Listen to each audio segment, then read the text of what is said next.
মানুষ ও হালকা যানবাহন চলাচলের জন্য তৈরি রাস্তার ইট বালু অপসারণ করে রাস্তা কেটে খালে পরিণত করা হয়েছে।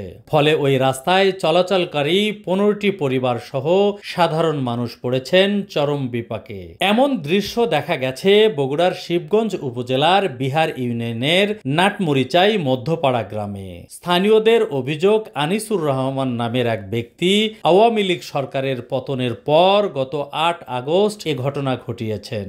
যখন এই মুক্তার ভাইয়ের বড় ভাই বাড়ি করে তখন রাস্তা দেওয়ার কথা ছিল পূর্ব ঘাট দিয়ে, মানে ওখানে একটা পুকুর ছিল, পুকুর পাড় দিয়ে রাস্তাও ছিল, প্রায় 4-5 ফিট পর্যন্ত রাস্তা, মানে ওই পাশ থেকে কৃষি ফসল আনা নেওয়া করা যেত, লাড়ার ভার হোক, ধানের ভার হোক, আলুর ভার হোক নিয়ে আসা যেত। সেই রাস্তাটা পরবর্তী আনিসার ভাই বাড়ি করার সময় ওই রাস্তাটা বন্ধ করে দিয়েছে, সেটা বাড়ির মধ্যে তুলে নিচ্ছে। এটা জানা সবারই জানে, সবাই জানে, কেউ হয়তো বলতে পারতেছে না, কেউ বলতেছে না, এরকমই হয়। পুকুর পাড়ের রাস্তাটা বাড়ির মধ্যে তুলে নিচ্ছে। বাড়িটা তুলে নেওয়ার পরে বললো যে এই রাস্তাটা গেল কই, রাস্তাটা দিবে কোন দিক দিয়ে, হয়তো আমার জায়গা আছে না, পশ্চিম পাশ দিয়ে দেবো। এই নেওয়ার পর পশ্চিম পাশে দিল পাইছি, পশ্চিম পাশে পাশে দিল, তখন বাধা দেওয়া হলো, তখন বললো যে আমাদের জায়গা আছে, 5 শতক জায়গা আছে পশ্চিম পাশে, সেখান দিয়ে দেবো। এই কথা বলার পরে এই জায়গাও দেয় না, তখন দিল হচ্ছে 1.5 থেকে 2 ফিট, যার মধ্যে একটা মানুষ চলাচল করতে গেলেও 2 সাইডে বাজে, যেরকম চাটাই দেখতেছেন এরকম 2 সাইডে চাটাই, এতে লোহা, এগুলো কাপড়ের সাথে বেঁধে, কাপড়ও ছিল, এমনি শরীরে তো আঁচল লাগে, এই অবস্থা হয়ে দাঁড়ায়। এই অভিযোগটা আপনি এসিলেন মহোদয়ের কাছে দিলেন, তো এসিলেন স্যার আসে এবং জনপ্রতিনিধি ডেকে উভয়ে মিলে রাস্তাটা নির্মাণ করে দেওয়া যায় 5 ফিট। সেখান থেকে এই 5 ফিট রাস্তায় চলাচল করে। ওই পাশে 10-12টা বাড়ি ঘর আছে, তারা যাতায়াত করে, তার গরিব মানুষ ভ্যান চালায়, প্লাস হলো খেটে খাওয়ার লোক।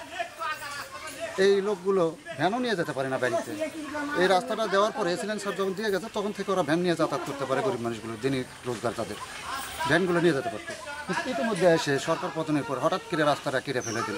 এসিলেন স্যার দেওয়ার পরেও এরা কাটলো কী ক্ষমতার বলে আমরা নিজেও বুঝতে পারতেছি না। আনিসার ভাই ওখানে বাড়ি করে, প্রথম বাড়ি করে ওই যে পুকুরের পাড় দিয়ে ওই পাশে যাতায়াত করি, সুন্দর একটা পাড় ছিল, এটা পাকিস্তান পিরিয়ড থেকে পাড় ছিল, আমরা যখন ছোটো সে সময় থেকে পাড় আসলো।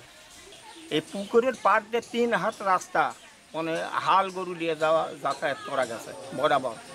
মানুষ ডক দেখে এরা দিবিল্লাই, এরা দিবেই লাই, ওর 2 ইঞ্চি জায়গা চাইলেও আর দেবো না, এটি পারিস হাঁট তোরা, না পারিস না হাঁট, এইভাবে বক্তব্য চাই।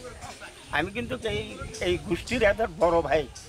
এদিক দিয়ে 2 হাত জায়গা ছাড়ার পর তারপরে আমাকে এদিক দিয়ে ইমুরো পাইছি দিচ্ছে, ঘিরে দিচ্ছে, ঘিরে দিচ্ছে, 2 মুড়ো দিয়ে ঘিরে দিচ্ছে। ঘিরে দেওয়ার পর আমাকে এদিক দিয়ে যাওয়ার সমস্যা হয়। নাটমরিচাই মধ্যপাড়া গ্রামের বাসিন্দা মোহাম্মদ মুক্তার হোসেন। তিনি চাকুরি করেন একটি সরকারি স্বাস্থ্য কমপ্লেক্সে। তার অভিযোগ, তাদের বসত বাড়িতে যাতায়াতের প্রধান রাস্তা খনন করে গভীর খাল তৈরি করেন তার প্রতিবেশী চাচা আনিসুর রহমান। এর ফলে গ্রামবাসীর যাতায়াতের রাস্তা পুরোপুরি বন্ধ হয়ে গেছে। তিনি সহ তার প্রতিবেশীরা বাধা দিতে গেলে আনিসুর রহমানের লোকজন তাদেরকে ভয়ভীতি ও হুমকি দেয় এবং গালিগালাজ করেন। এই যে সরকার পতনের 3 দিন পরেই ওরা কোন রাস্তা কাটে ফেলে দেয়, কোন বাপ আসবে এখন এসে রাস্তা লেখ, এই কথা কয়ে কাটে ফেলে দিছে। এসিলেন মহোদয়ের শরণাপন্ন হনু, এসিলেন মহোদয় ইউপি চেয়ারম্যানের কাছে অভিযোগ দিলাম, উনি আসে দেখলো এবং এসিলেন স্যার আসলো, আসে ওই ঘিরে টিরে চটকে ফেলে দিয়ে মানে 5 ফিট রাস্তা দিল এবং সেটাই আবার মাটিও কাটে দিয়ে গেছে। 2বার আমি মাটি কাটে নিয়েছি, 2বারে আর কাটে নিয়ে গেছে বাড়ির মধ্যে। অভিযোগগুলো কেন যে অদৃশ্য শক্তির কারণে কি করেন যে ওনারাও আসতেছে না, এই আমি বিপদে আছি। এখন এই পাশে যে 4-5টা ভ্যান আলা আছে, তারা ভ্যান বার করতেও পারতেছে না, যেতেও পারছে না, তারা নিরুপায় আছে। তবে অভিযুক্ত আনিসুর রহমানের দাবি, তার জমির উপর দিয়ে রাস্তা নির্মাণ করা হয়েছে, তাই তিনি রাস্তা কেটে ফেলেছেন। এ বিষয়ে স্থানীয় উপজেলা প্রশাসন বরাবরে অভিযোগ করেছেন মুক্তার হোসেন। দেয়নি, তারপর বলছি এমনি আসে, তখন বলো তোমরা একটু আমার কাছে আসো, তোমরা একটু আসো, মানে টাকা নিবে আমার কাছ থেকে। আমার টাকা দেয়নি, তখন এই রাস্তার ব্যাপারে ওরা মনে করেন যে গ্রামকে একক টাকা দিচ্ছে, দিয়ে দূর করে দিলে আসে এই রাস্তা হচ্ছে মনে করেন যে বান্ধে দেয় হচ্ছে 5 ফুট। এই 5 ফুটতে এখনও দেখেন বোধ হয় 5 ফুটে 6-7 ফুট হয়ে গেছে। মানে আমার কাছে দূর নাই, ওখানে 2বার আমরা হচ্ছে দোকান ঘর করার জন্য দিয়ে দিছি। আসলে এই জমি তার কিচ্ছু করা চলবে না, জমি আমার পুরো দিয়ে গেছে।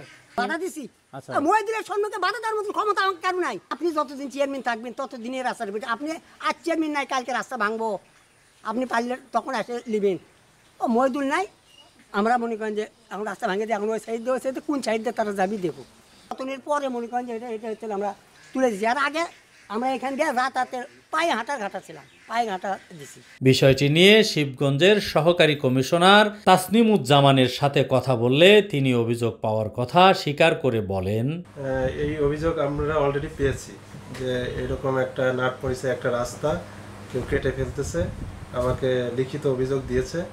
আমরা এখন এরকম আরও অভিযোগ আছে, শুধু এটা না, সারা শিবগঞ্জেই অনেকগুলো অভিযোগ এরকম আসছে। এই মুহূর্তে আমরা পর্যায়ক্রমে পরবর্তীতে আমরা সরেজমিনে এটা তদন্ত করে আমরা আইনগতভাবে ব্যবস্থা নেব। স্থানীয় বাসিন্দাদের দাবি দ্রুত প্রশাসনের পক্ষ থেকে ব্যবস্থা গ্রহণ করা জরুরি। তা না হলে এই ঘটনাকে কেন্দ্র করে আইন শৃঙ্খলা পরিস্থিতি অবনতি হওয়ার আশঙ্কা রয়েছে। সেই সাথে দুর্ভোগে থাকতে হবে সাধারণ মানুষদের।